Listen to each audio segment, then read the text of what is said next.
Olá, dando continuidade no nosso eterno treinamento, né? Que não acaba nunca, e é bom que seja assim. Eu gostaria de falar das três saídas mais comuns que existem em circuitos digitais, TTL, né? Ah, agora eu também estou experimentando novas formas de ensinar, de transmitir conhecimento. Eu comprei um suporte para celular e estou aqui fazendo a gravação com esse suporte de celular. Então vamos lá. Nós temos três tipos principais de saída de circuito integrado, principalmente do tipo TTL. CMOS também é bem parecido com isso, então a tecnologia nesse momento não importa, porque eu vou tratar o transistor como uma chave. Então, tanto faz se for um MOSFET, tanto faz se for um transistor bipolar. Não faz diferença. Então, não faz diferença para a gente. A análise vai ser basicamente a mesma. Dos três tipos, nós temos o mais comum, que é aqui ó, o totem pole. Tem gente que chama de push-pull, porque lembra os circuitos de áudio que são push-pull, porque tem dois transistores, né? Um transistor levando para o polo negativo, outro transistor levando para o polo positivo. É bem parecido com o áudio. Então as pessoas às vezes chamam de push-pull, mas o termo mais comum usado ainda é poste de totem. Totem era aqueles postes que tinha várias cabeças de índio que as tribos usavam lá nos Estados Unidos. Aquilo era um totem. E esse termo também acabou sendo usado para autoatendimento, né? Aqueles caixas, né? Aquele poste com vídeo, acabou sendo usado para autoatendimento. Então a gente chama isso aqui de poste de totem. Como é que ele funciona? Nós temos um circuito integrado. De novo, não importa se é bipolar MOSFET, não importa se é CMOS, se é TTL, não importa. Nós temos uma saída aqui que vai para o circuito integrado seguinte, vai para a interface, vai para acender uma lâmpada, enfim, isso não importa. E nós temos dois transistores na saída, comandando a saída, que estão representados por chaves. A primeira ideia, o primeiro conceito de aplicação do transistor foi como amplificador de sinal. Porque naquela época, final dos anos 40, o grande desafio era substituir as válvulas na amplificação digital. Posteriormente, foi observado que os transistores eram muito bons para lógica digital. E lógica digital opera com apenas dois estágios, o 0 e o 1. Deixa eu diminuir aqui o volume que está batendo aqui um pouco. Acho que melhorou. Estava chegando no vermelho no software aqui, no bar gráfico do software. E posteriormente eles viram que transistores bipolares funcionavam muito bem para circuitos integrados digitais, para lógica digital. E é assim até hoje. Inclusive inverteu. Amplificar sinal, trabalhar com sinais analógicos virou um nicho da aplicação de transistores. A maioria dos transistores são fabricados para aplicações digitais. Claro que eu estou incluindo os transistores que estão dentro dos chips, né, dentro dos circuitos integrados. No meio dos transistores, nós temos a saída. Quando a gente quer mandar um nível alto, nós chamamos de nível H, né, do inglês high, nós fechamos essa chave aqui. Você fecha essa chave aqui, então você cria um caminho de corrente, ó, um caminho para a saída chegar no ponto positivo da alimentação. Evidentemente, tem que manter essa chave aberta quando essa chave estiver fechada. Elas não podem ficar as duas fechadas. Elas podem ficar as duas abertas. Fechou essa chave, mandou para o nível alto. Abriu essa chave e fechou essa chave aqui, ó, criou um caminho para o nível baixo. Então, você pode colocar a chave, chamar essa chave de chave H e essa chave aqui de chave L. Então, a gente pode fazer uma tabela aqui, ó, H, L.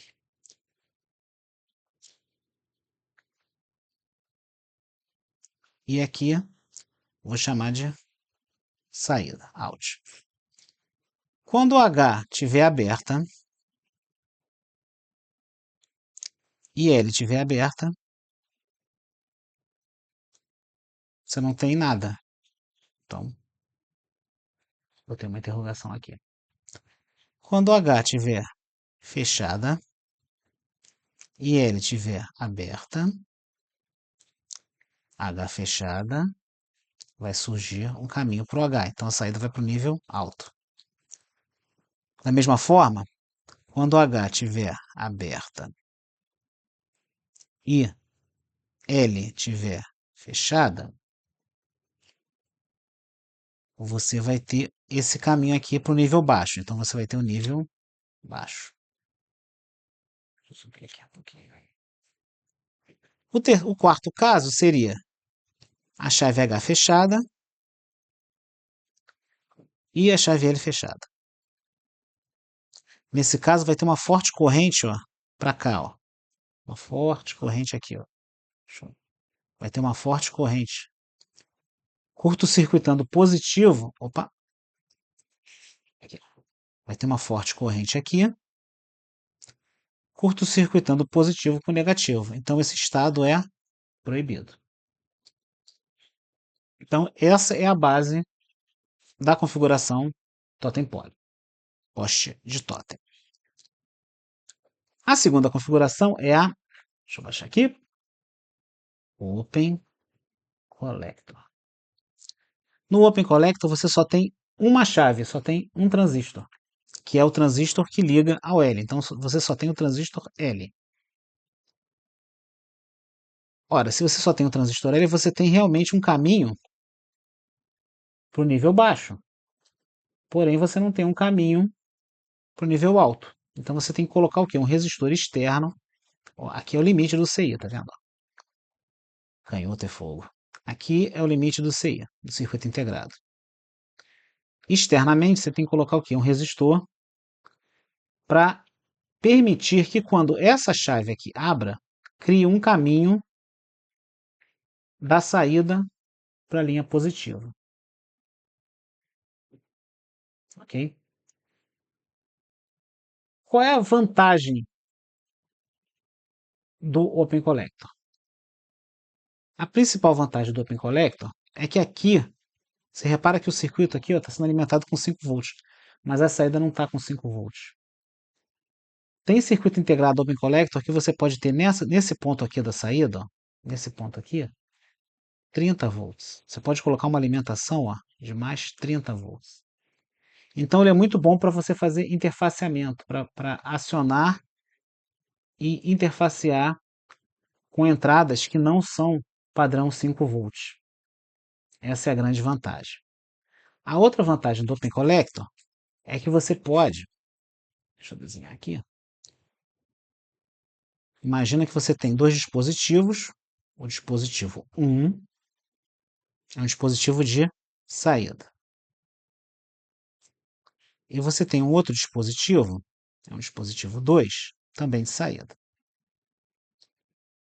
E esses dois dispositivos querem falar com o terceiro dispositivo, o dispositivo 3, que é uma entrada. Agora imagina que esses dois dispositivos seja do tipo totem pole, seja do tipo poste de totem, e que em um determinado momento a chave H esteja fechada no dispositivo 1 e a chave H esteja fechada no dispositivo 2. Ora, vai surgir uma corrente de curto, ó, que, além de correr o risco de danificar um desses dois circuitos integrados, ou mesmo os dois, vai gerar uma confusão na entrada. Por quê? Aqui está chegando nível alto ou aqui está chegando nível baixo? Não sei. Então, quando você usa Open Collector, você não tem esse problema. Por quê? Vamos lá. Você tem de novo a saída 1, você tem de novo a saída 2. Ok? Aí aqui você tem a ligação dos dois dispositivos. Tudo bem até aqui? Você vai colocar dois resistores? Não, você vai colocar um resistor só. Resistor de pull-up. Resistor elevador. E aqui você coloca no mais VCC.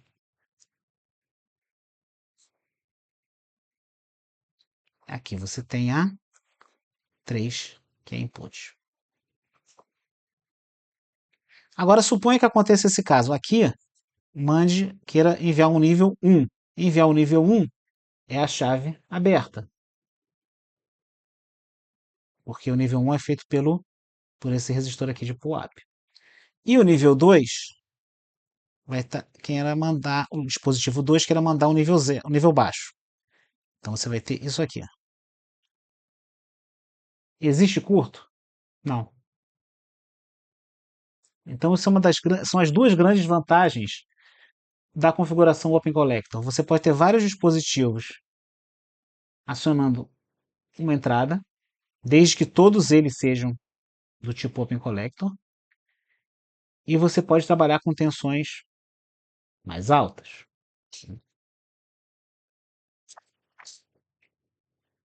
Agora, vou botar aqui de novo. Vou tampar isso aqui. Peraí.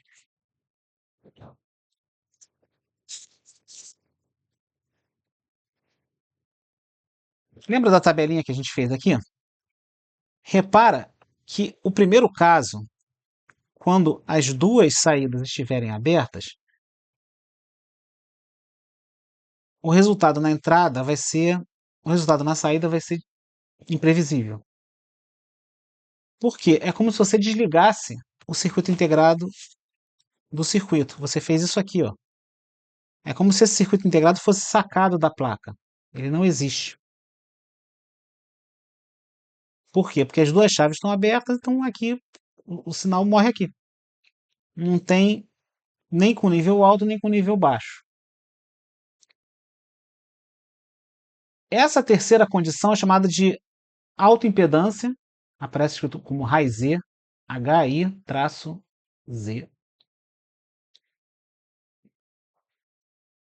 de autoimpedância, e é ou conhecido também como terceiro estágio, três estágios, né? Não o terceiro estágio, é três estágios. Esse é o terceiro estágio, é o que chamamos, a saída está desconectada. Com a saída desconectada, você pode ter, de novo, essa configuração 1, 2, 3,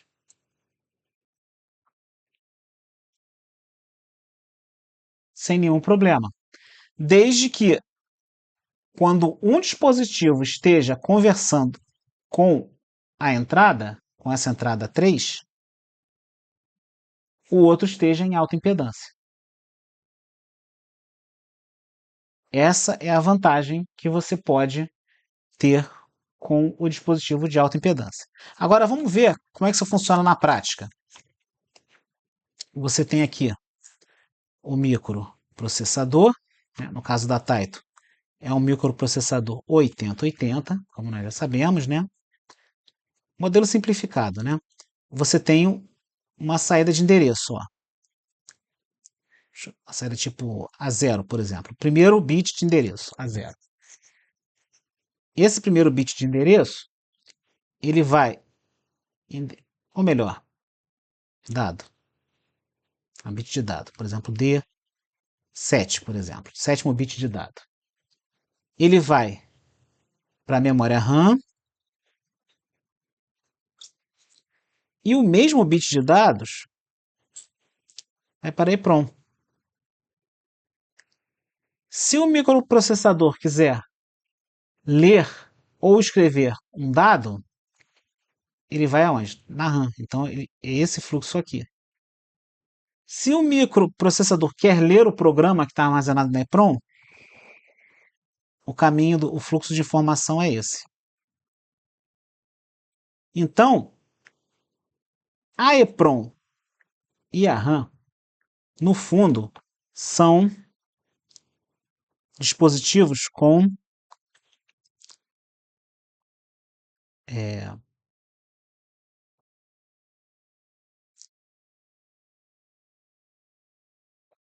três estados.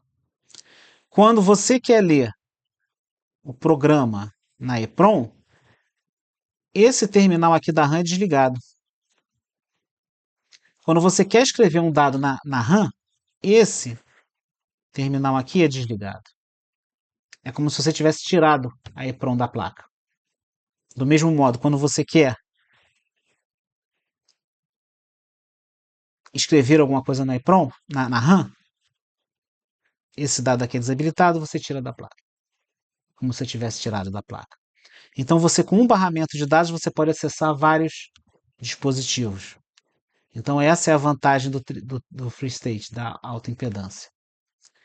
E como é que você sabe, como é que o dispositivo sabe que é para ele entrar em funcionamento ou é para ele entrar em modo de alta impedância? Todos eles têm um pino que ele aparece escrito ou G ou E. Edge Enable. Genericamente falando, uma memória RAM tem um pino G e tem um pino E. Tem um pino G e um pino E. Que são pinos que habilitam a saída. Habilitam ou desabilitam a saída. Então, o microprocessador, ele sabe para quem ele quer conversar. Ele sabe quando ele quer conversar com a RAM. Ele sabe quando ele quer ler um programa na EPROM. Então, se ele quer ler um programa na EPROM, ele manda habilitar a EPROM. Quando ele quer ler um programa na RAM, ele manda habilitar a RAM. Evidentemente, não os dois ao mesmo tempo, evidentemente. Mas quem determina quem vai ser habilitado e quem não vai ser habilitado, evidentemente que é o microcontrolador. Então, resumindo, você tem três condições típicas, que é o poste de totem, que é o mais comum, Open Collector, que é usado quando você precisa tensões maiores que a tensão de alimentação do circuito integrado, ou quando você precisa de um pouco mais de energia, ou quando você precisa interfacear com um dispositivo externo ou com outra tecnologia digital. E o terceiro, que é o Free State, de alta impedância. Quando você tem no mesmo barramento, você tem vários dispositivos, sendo um acessado de cada vez. Ou o contrário, você tem vários dispositivos querendo falar com esse dispositivo aqui, tem que ter uma hierarquia, tem que ter uma organização. Aí você depois, você evoluiu a tecnologia e criaram circuitos integrados específicos para gerenciar barramentos. Circuitos integrados específicos para acesso direto à memória. Ou seja, você não passa pelo microprocessador, você pode escrever na memória por fora. Você acessa diretamente a memória sem passar pelo microprocessador. E também, como eu falei, tem circuitos integrados que fazem essa administração. Eles fazem gerenciamento de barramentos. Isso já é uma evolução dos modelos seguintes. Mas isso, até onde eu sei, não se aplica na tecnologia de pinball que nós estamos falando, pinball brasileiro dos anos 80 e tal. Ok? Bom, o recado era esse. Muito obrigado pela atenção e até a próxima aula. Gostou do conteúdo? Obrigado por assistir mais este vídeo. Já está disponível na Amazon e no Clube dos Autores o novo livro Manual Técnico do Pinball Type. Adquira o seu exemplar. Os links estão logo abaixo na descrição. Se inscreva no canal, ative as notificações e até o próximo vídeo. Tchau, tchau!